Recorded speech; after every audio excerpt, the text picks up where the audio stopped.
Hello students, leverages इस chapter में हम लोग प्रॉब्लम नंबर 19 देख रहे हैं। Problem number 19, a firm sells its produce for ₹100 per unit. अपने को सेल दिया हुआ है एक पर यूनिट, यानी उस पर लिखो SP। 100 पे क्या लिखेंगे हम लोग? SP यानी सेलिंग प्राइस है वो। It's variable cost are ₹50 per unit. ₹50 पर हम लोग लिखेंगे V। And fix cost are ₹37,500। 37,500 पर लिखेंगे F, capital F। Show the various levels of EBIT that would result from sale of 1000 unit, 750 units and 1250 units. यहाँ पर अपने को जो सेल वर्ड को अंडरलाइन करो, वहाँ पर सेल दिया हुआ है, सेल यूनिट्स में दिया हुआ है। सेल किस में दिया हुआ है? यूनिट्स में दिया हुआ है। तो उसने क्या लगा, अपने को अलग अलग लेवल पर क्या शो करना है? EBIT को शो करना है। यदि सेल 1000 यूनिट है, यदि सेल 750 यूनिट है, यदि सेल 1250 यूनिट है, तो EBIT कितना होगा? इसको अंडरलाइन करो। Show the various levels of EBIT। क्या निकालना है अपने को? EBIT निकालना है। 3 लेवल पे निकालना है। कौन सी 3 लेवल? यदि आपका 1000 यूनिट सेल होगा, यदि आपका 750 यूनिट सेल होगा, यदि आपका 1250 यूनिट्स क्या होगा? सेल होगा। तो यहाँ पर हम लोग प्रॉब्लम नंबर 19 के लिए बनाएंगे statement of income. Statement of income अब आप लोग बोर्ड पर देख रहे हैं, उसके हिसाब से आप लोगों ने बनाना है।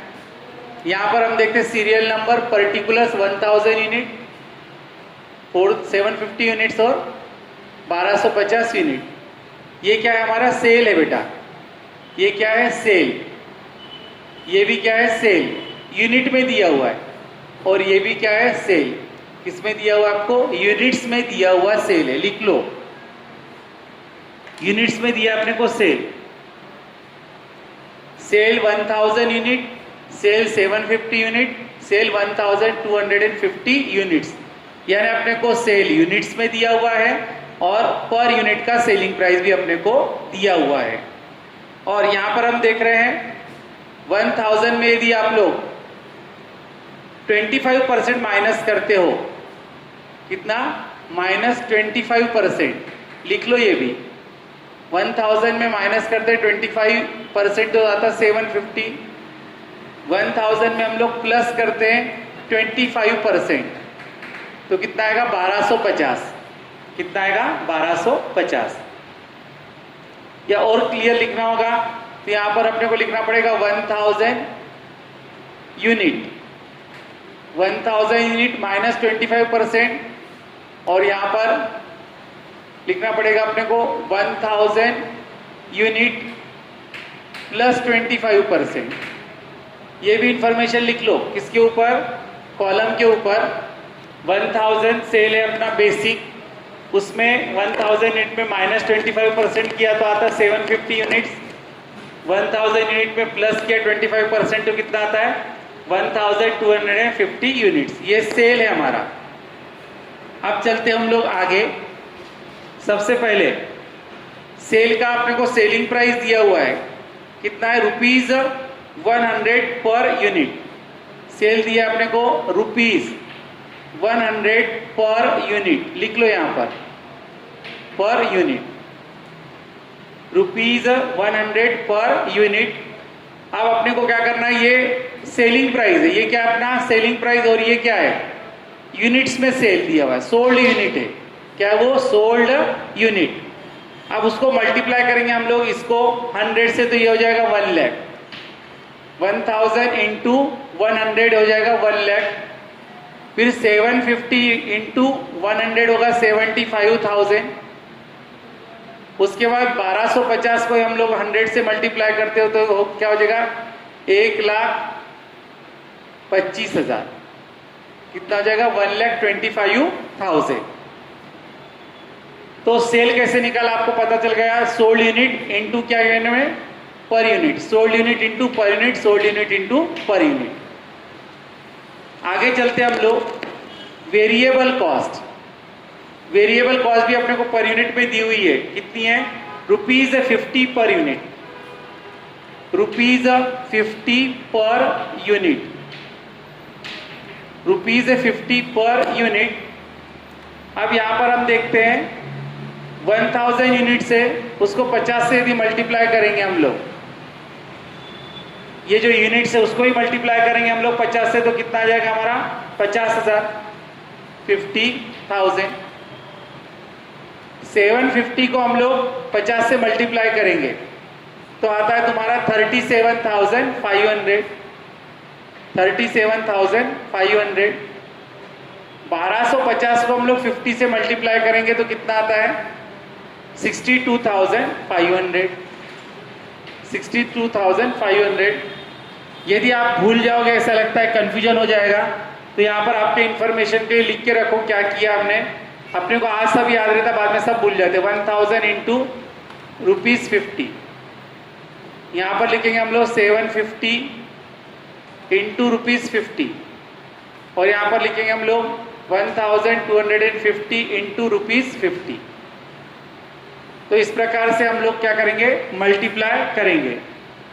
तो वेरिएबल कॉस्ट निकाली हमने, फिर S माइनस V यदि हम करते हैं तो क्या मिलता है अपने को C, तो C आपका आएगा माइनस करने के बाद 50,000, 50,000। 75 में से 37,500 यदि आपके जाते हैं तो बचता है 37,500, 37,500। फिर 1,25,000 में से 62,500 गया तो बचेगा हमारा 62,500, 62,500। ये हो गया तुम्हारा कंट्रीब्यूशन। उसके बाद फिक्स कॉस्ट अपने को प्रॉब्लम में दिया हुआ है, हमने उस पर लिखा है F। फिक्स कॉस्ट कांस्टेंट रहती है सभी के लिए, ये हो जाएगा 37,500, 37,500, 37,500। ब्रैकेट में लिख लेंगे हम लोग गिवन, ब्रैकेट में क्या लिखेंगे हम लोग, गिवन। अब हम लोग कंट्रीब्यूशन में से यदि फिक्स कॉस्ट को माइनस करते तो क्या मिलेगा अपने को, EBIT, वो हो जाएगा तुम्हारा 12,500, ये हो जाएगा 0, और ये हो जाएगा तुम्हारा 25,000। क्या हो जाएगा 25,000। अब इसको हम लोग यहाँ पर हमने 25% क्या किया था, माइनस किया था, तो हमारा क्या हो गया, EBIT माइनस 100% हो गया, यानी कुछ भी नहीं मिला अपने को, माइनस क्या हो गया 100%। और ये क्या हो जाएगा प्लस 100%, प्लस 100%। कैसे प्लस 100%, आप 1250 का 100% निकालो तो कितना हो जाएगा, अपने आप डबल हो जाएगा। क्या हो जाएगा, हमेशा डबल हो जाएगा, और यहाँ पर क्या हो जाएगा, एकदम 0 हो जाएगा। तो इस प्रकार से हमारा यहाँ पर क्या हो गया है, EBIT निकालने को बोला था, ये तो ऐसे ही लिखा हुआ है, मैंने आपको लिख लीजिए, परंतु अपने को EBIT निकालने को बोला था, तो EBIT हमारा 12,500, इसका 0 आया और इसका 25,000 आ गया है। तो इस प्रकार से हमारा प्रॉब्लम नंबर 19 कंप्लीट होता है। अब देखेंगे हम लोग problem number 20। Problem number 20, X Limited has estimated that for a new product its break-even point is 2000 units। Break even point को अंडरलाइन करेंगे और लिखेंगे वो सेल। ब्रेक इवन पॉइंट यानी क्या होता है, सेल। ब्रेक इवन पॉइंट यानी क्या होता है, सेल। और ब्रैकेट में लिखेंगे सेल के आगे no profit no loss, no profit no loss. यानी ब्रेक इवन पॉइंट के मायने सेल होता है, पर ऐसा सेल कि वो सेल करने के बाद ना तो 1 रुपए का प्रॉफिट होगा और न ही लॉस होगा। तो वो है हमारा ब्रेक इवन पॉइंट, यानी 2000 यूनिट्स, यानी सेल दिया हुआ है।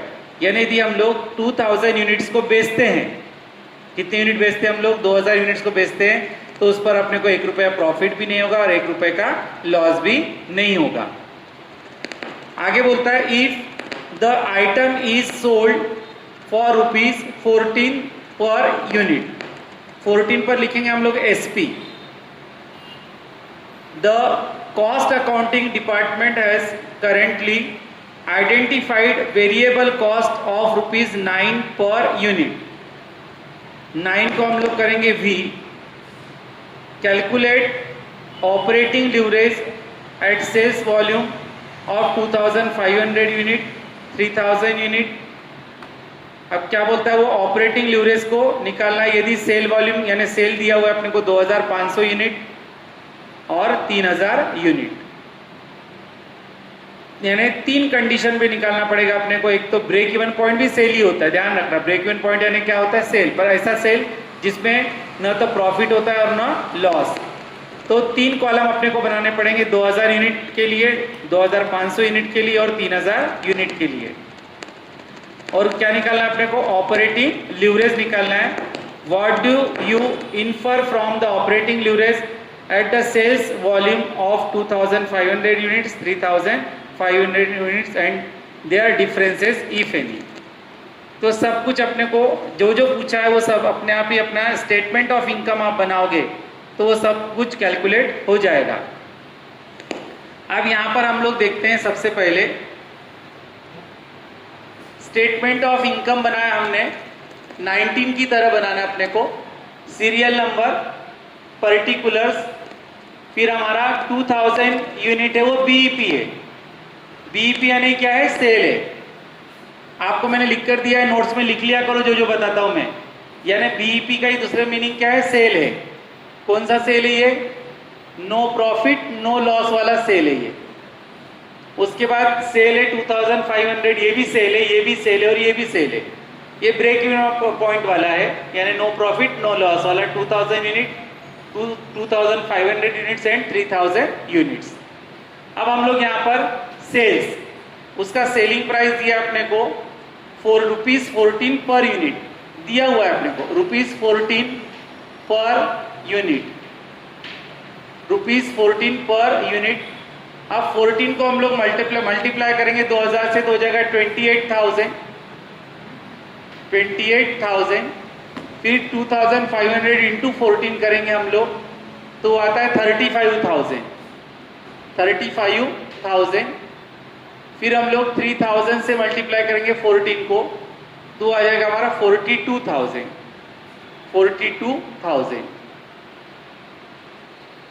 अब वेरिएबल कॉस्ट, वेरिएबल कॉस्ट का अपने दिया हुआ है ₹9 पर यूनिट. यहां लिखूंगा मैं ₹9 पर यूनिट. अब हम लोग जैसे प्रीवियस प्रॉब्लम में किया था बिल्कुल वैसे ही करेंगे हम लोग. यानी क्या किया था हम लोगों ने, सोल्ड यूनिट इंटू वीपीयू. तो हमारा सोल्ड यूनिट कितना है यहाँ पर 2000, उसको हम लोग ₹9. फिर यहाँ पर हो जाएगा हमारा 2500 इंटू ₹9. फिर हो जाएगा हमारा 3000 इंटू ₹9 इंटू ₹9. यदि आप इसको मल्टीप्लाई करते हैं तो आ जाएगा अपना 18,000. कितना था 18,000. फिर 2500 इंटू 9 करते तो 22,500. फिर 3000 को मल्टीप्लाई करते हम लोग तो कितना आएगा 27,000. अब आगे चलते हम लोग. कंट्रीब्यूशन ऑटोमेटिकली हम लोग एस और वी पता है तो उसका डिफरेंस यानी क्या कहलाता है, कंट्रीब्यूशन. तो ये हो गया तुम्हारा 10,000. कितना होगा ये 10,000. दूसरे का होगा 12,500 माइनस करने के बाद. और तीसरे का होगा हमारा 15,000. अब यहां पर अपने को फिक्स कॉस्ट नहीं दिया है, फिक्स कॉस्ट अपने को दिया हुआ नहीं है. फाइंड आउट करना पड़ेगा अपने को. क्या करना पड़ेगा, फाइंड आउट करना पड़ेगा. किसको फाइंड आउट करना है अपने को, फिक्स कॉस्ट को. इसलिए इस प्रकार के आप लोग ब्लॉक कर लो, अपने को पता नहीं है तो फाइंड आउट कर लेंगे हम लोग. अब फाइंड आउट करने के पहले यहाँ पर पूरा टेबल बनने के बाद एक लाइन खींच के टेबल को बंद करो. एक लाइन पूरा टेबल बना लो फिक्स कॉस्ट, उसके बाद EBIT तक के बनाओ और टेबल को बंद करेंगे. टेबल को बंद करने के बाद लिखेंगे degree of operating leverage DOL, और DOL का क्या लिखेंगे हम लोग, फॉर्मूला लिखकर, DOL का फॉर्मूला आपको पता है C/EBIT। ये फॉर्मूला लिखकर यहाँ पर अपने को क्या निकालना है, डिग्री ऑफ ऑपरेटिंग लीवरेज निकालेंगे हम लोग तीनों सिचुएशन में। तीनों सिचुएशन में क्या निकालना है अपने को, ऑपरेटिंग लीवरेज। तो यहाँ पर फिर हम लोग लिखने के बाद इसको भी टेबल को बंद कर देंगे, यहाँ पर वैल्यूज हम लोग पुटअप करेंगे दोनों की और वैल्यूज निकालेंगे और टेबल बंद कर देंगे। आप टेबल बंद करने के बाद लिखेंगे टाइटल, टेबल बंद कर दिया आपने, अब लिखेंगे note for fix cost. Title लिखेंगे note for fixed cost, note for fix cost. दूसरा एक लॉजिक, अभी तो मैं आपको वर्किंग नोट पूरी करके देने वाला हूं।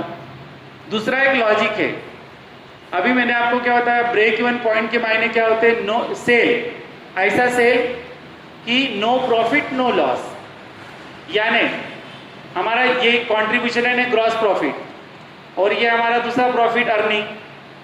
तो अर्निंग कितना रहता है, जीरो। अर्निंग कितना रहता है, जीरो। किसमें, ब्रेक इवन पॉइंट वाला जो सेल होता है उसमें अर्निंग कितना रहता है, जीरो। तो ये अर्निंग कितना आएगा, जीरो। तो ऑब्वियसली ब्रेक इवन पॉइंट की केस में कंट्रीब्यूशन और फिक्स कॉस्ट क्या रहते हैं, इक्वल। क्या बोला मैंने आपको, कंट्रीब्यूशन कौन सी केस में, ब्रेक इवन पॉइंट की केस में contribution equal to fix cost रहती है, यानी ये 10,000 यही हमारी क्या रहेगी, फिक्स कॉस्ट। तो यहाँ वैल्यू कितनी आएगी, जीरो। और फिक्स कॉस्ट कैसी रहती है, कांस्टेंट रहती है। किसी भी लेवल में प्रोडक्शन बढ़ गया कम हो गया तो भी फिक्स कॉस्ट कम ज्यादा नहीं होती। यदि यहाँ 10,000 आएगा तो यहाँ पर भी 10,000 आएगा और यहाँ पर भी क्या आएगा, 10,000। लॉजिक समझा क्या, ब्रेक इवन पॉइंट में हमारा प्रॉफिट क्या रहता है, जीरो। तो ये जो हमारा प्रॉफिट है वो क्या रहेगा, जीरो। ऑब्वियसली यहाँ पर क्या करना पड़ेगा, 10,000 माइनस 10,000 इक्वल टू जीरो। इसका ही दूसरा अर्थ क्या हो गया, ब्रेक इवन पॉइंट की केस में कंट्रीब्यूशन इक्वल टू क्या रहता है, फिक्स कॉस्ट। अब चलते हैं हम लोग, यहाँ पर लिखा आपने नोट फॉर फिक्स कॉस्ट, एक पैराग्राफ लिखेंगे हम लोग यहाँ पर। In the case of break even point, note में लिख रहे हैं हम लोग, in the case of break even point comma contribution is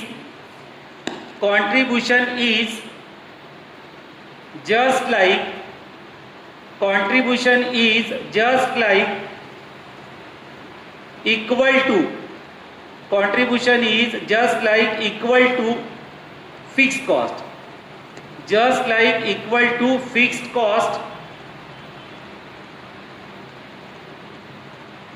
full stop। नीचे के लाइन में लिखेंगे in this case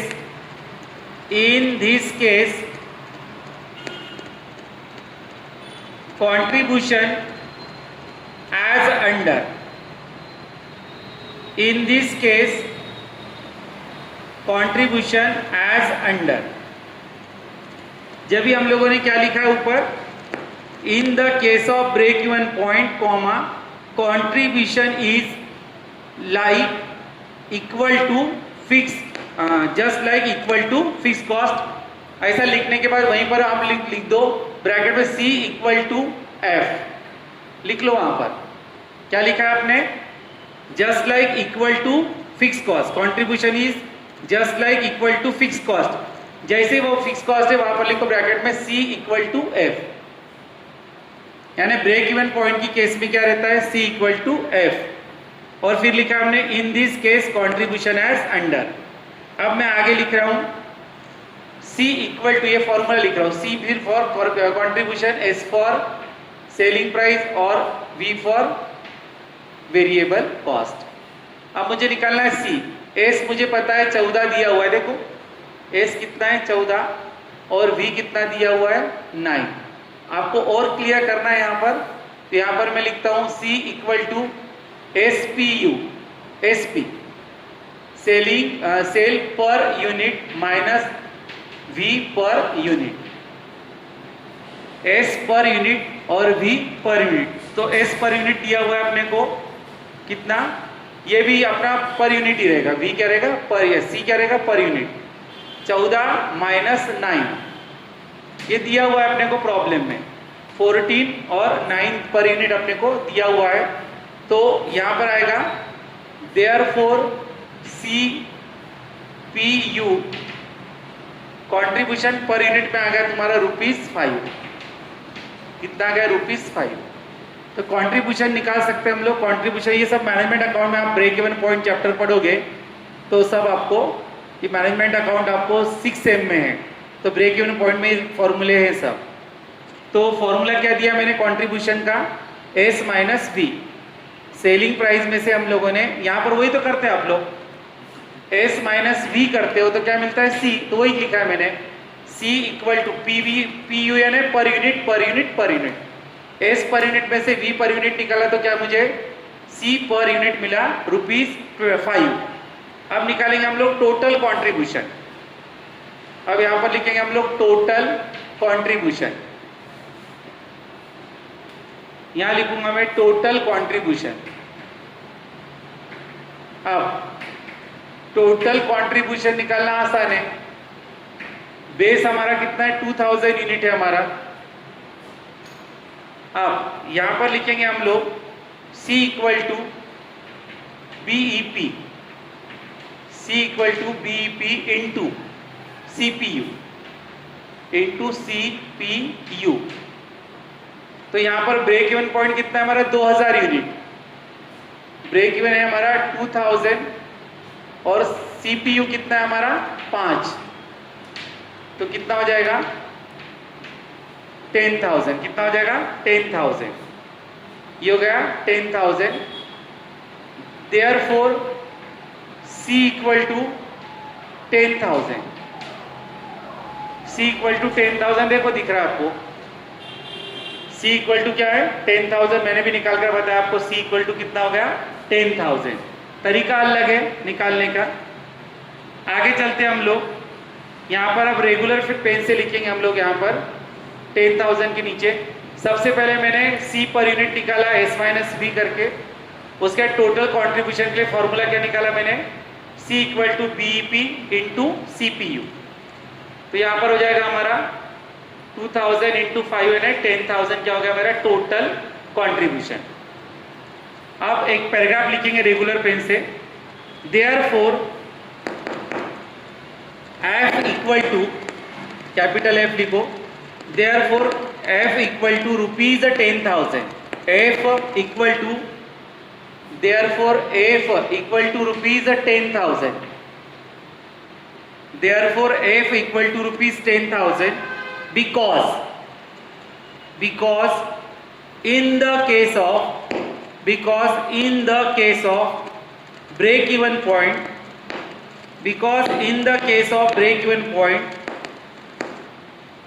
because in the case of break even point लिखो C equal to fix cost, C equal to fix cost. क्या लिखा आपने last में, in the case of break even point C equal to fix cost, यानी break even point की case में C की value कितनी रहती है फिक्स कॉस्ट के इक्वल रहती है। कैसी रहती है फिक्स कॉस्ट के इक्वल। तो फिक्स कॉस्ट अपने को पता चल गई कितनी है, F इक्वल टू 10,000, तो यहाँ पर लिखूंगा मैं 10,000, और वो सभी लेवल पे कांस्टेंट रहती है फिक्स कॉस्ट, वेरिएबल कॉस्ट बदलती है, फिक्स कॉस्ट कैसी रहती है कांस्टेंट रहती है, कैसी रहती है कांस्टेंट रहती है। यहाँ पर हम लोग लिख देंगे note 1, note for fix cost लिखा है ना आपने, तो यहाँ लिख देंगे हम लोग नोट 1। कहाँ से लाया हमने, ये नोट 1 से लाया है। तो 10,000 लिख दिया आपने फिक्स कॉस्ट, अब ये हो जाएगा 0, EBIT क्या हो जाएगा 0, यानी अर्निंग 0 है। ये हो जाएगा तुम्हारा 2,500, कितना का 2,500, और ये हो जाएगा तुम्हारा 5,000, ये हो जाएगा तुम्हारा 5,000। तो ये हो गया तुम्हारा EBIT। अब चलते हम लोग degree of operating leverage, degree of operating leverage. तो यहाँ पर हम लोग लिखेंगे DOL equal to C upon EBIT। तो यहाँ पर हम लोग अब वैल्यू पुटअप करेंगे। C दिख रहा है अपने को 10,000, C है 10,000 और EBIT है मेरा 0। यहाँ पर C है 12,500 और EBIT है हमारा 2,500। फिर C है मेरा 15,000 और EBIT है हमारा 5,000। EBIT है मेरा 5,000। अब इसकी को कैलकुलेट करते तो ये हो जाएगा 0 टाइम्स, इसकी 0 से डिवाइड करोगे तो 0 ही आने वाला है। फिर हो जाएगा 5 टाइम्स और उसके बाद आ जाएगा 3 टाइम्स। तो इस प्रकार से हमको ऑपरेटिंग लीवरेज निकालने को बोला था, हम लोगों ने ऑपरेटिंग लीवरेज निकाल दिया है। तो अपना यहाँ पर प्रॉब्लम नंबर 20 कंप्लीट होता है। नेक्स्ट प्रॉब्लम देखेंगे हम लोग, प्रॉब्लम नंबर 21। प्रॉब्लम नंबर 21 उस पर लिखेंगे हम लोग homework just like problem number 20। Problem number 21 पर क्या लिखा आपने? होमवर्क लिखा और ब्रैकेट में लिखेंगे हम लोग just like problem number 20। Homework है जस्ट लाइक प्रॉब्लम नंबर 20 और उसका आंसर दिया हुआ है डिग्री ऑफ ऑपरेटिंग लीवरेज। पहले कॉलम का 0 टाइम्स, दूसरे का 5 टाइम्स और तीसरे का है 3 टाइम्स। ठीक है, तो यहाँ पर प्रॉब्लम नंबर 21 के लिए कंक्लूजन भी लिखना है। तो मैं कंक्लूजन आपको डिक्टेट कर देता हूँ। आप लोगों ने 20 के बाद 21 सॉल्व करना है। सॉल्व करने के बाद आपको ये आंसर मिलेंगे। ठीक है, बोर्ड पर देख रहे हैं आप लोग उसके आंसर, और वो आंसर के बाद आप लोग क्या लिखोगे? कंक्लूजन। उसके बाद क्या लिखेंगे हम लोग? कंक्लूजन। आपको ही करना है वो प्रॉब्लम। कंक्लूजन अभी डिक्टेट करता हूँ, लिख लीजिए रफ कॉपी में, नहीं तो फिर प्रॉब्लम होने के बाद वीडियो सुनना और लिखना। कंक्लूजन किसके लिए मैं बता रहा हूँ मैं? 21 के लिए कंक्लूजन। आंसर निकालने के बाद लिखना है the highest risk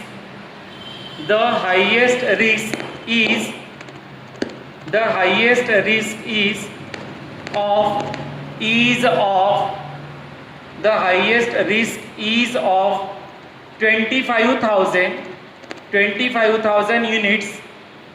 25,000 units because 25,000 units because degree of operating leverage value is more than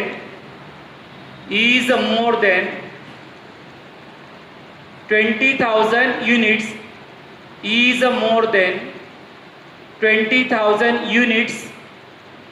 and 20,000 units and 30,000 units and 30,000 units 20,000 unit और 30,000 यूनिट से क्या है? ज़्यादा है। यानी हम लोग देख रहे हैं पहला कॉलम का मैं बता देता आपको 20,000 का है, दूसरा 25,000 का है और तीसरा कौन सा है? 30,000 का है। तो हम देख रहे हैं कि 5 टाइम्स से सबसे ज़्यादा है। पहला कॉलम कितने यूनिट का है? ये 20,000 यूनिट का है और ये किसका है? 20,000। फिर ये 25,000 यूनिट का है और ये है तुम्हारा 30,000 यूनिट का कॉलम। तो हम देखते हैं कि सबसे ज़्यादा डिग्री ऑफ ऑपरेटिंग लीवरेज किसका है? 25,000 का ज़्यादा है, 5 टाइम्स। इसलिए रिस्क भी क्या है? ज़्यादा है। किससे रिस्क ज़्यादा है? 20,000 यूनिट और 30,000 यूनिट से, क्योंकि उनकी वैल्यू क्या है? कम है। वैसे आप लोग मन से भी लिख सकते हो, अब आपको पता है ज़्यादा वैल्यू ज़्यादा रिस्क, कम वैल्यू कम रिस्क। अब इसके बाद हम देख रहे हैं प्रॉब्लम नंबर 20। प्रॉब्लम नंबर 20 निकालेंगे आप लोग। From the following data calculate operating leverage and advise which company is more riskier.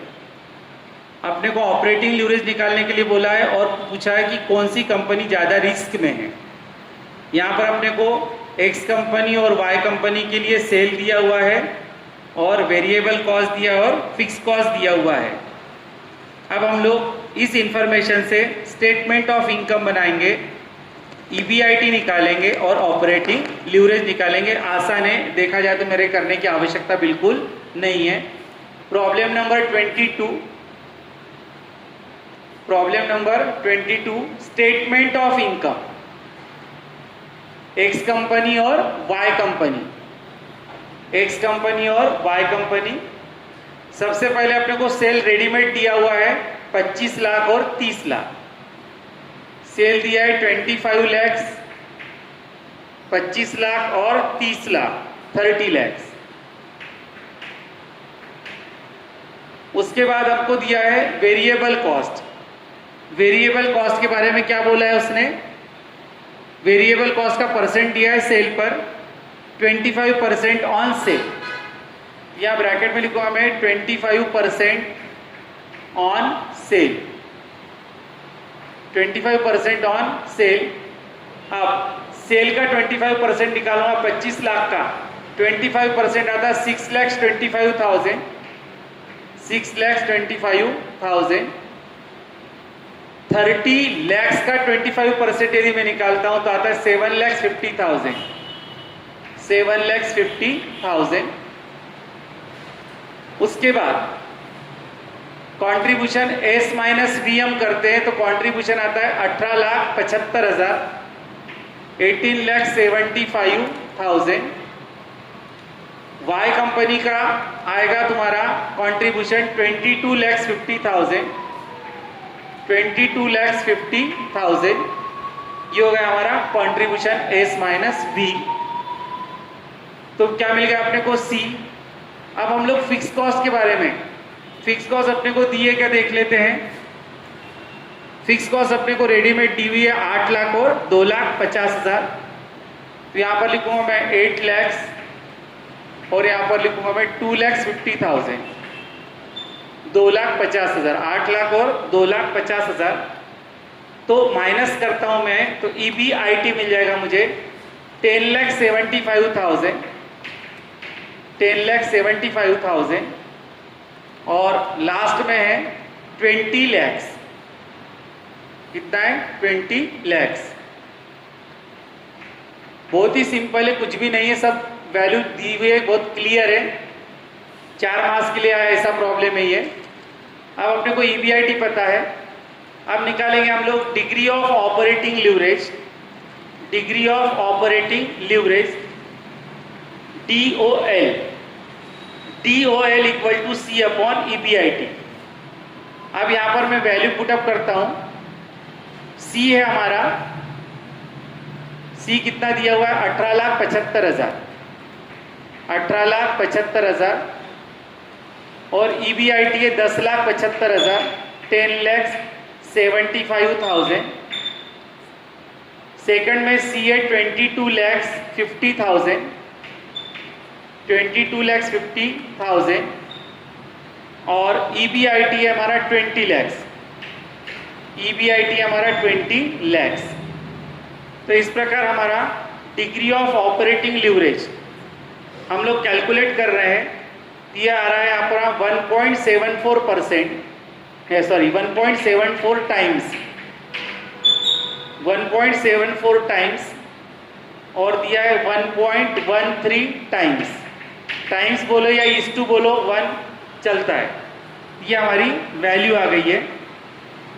अब टेबल को बंद कर देंगे हम लोग, टेबल को बंद करेंगे और लिखेंगे कंक्लूजन। यहां पर आपको दिख रहा है कि किसकी वैल्यू ज्यादा है?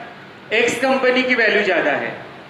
एक्स कंपनी का ऑपरेटिंग लीवरेज ज्यादा है, तो ज्यादा रिस्क वाला कौन सा रह जाएगा? X company. लिखेंगे conclusion, the value of operating leverage, the value of operating leverage of company X, the value of operating leverage of company X is higher than company Y, comma, so that company X is more, riskier,